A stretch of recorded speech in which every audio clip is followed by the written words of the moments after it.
მოგესალმებით. ცხრილში მოცემული გვაქვს გუნდი და მათი ქულები და სურს ჯამური ქულა დავთვალო ამ ჩემი გუნდის. ქვემოთ რო უბრალოდ სამ ფორმულა გამოვიყენო.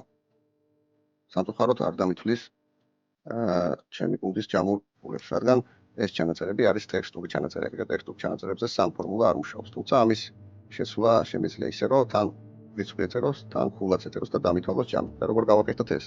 პირველ რიგში მოვუნიშნოთ ქულების ჩანაწერები, დავაჭიროთ ვილაკებს Ctrl F და replace-ში ქულას მაგივრად ქულა ამოვშალოთ ასე რომ ვთქვათ.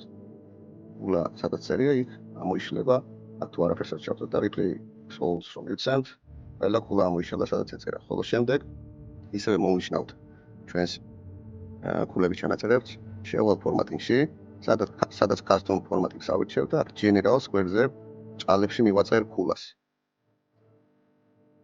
და OK-ს რო დავაჭერთ, ყველა ჩანაწერს ქულა ისევე გავუშთა და ასევე ჯამურ მონაცემსაც ითვლის. სამ ფორმულამაც იმუშავა.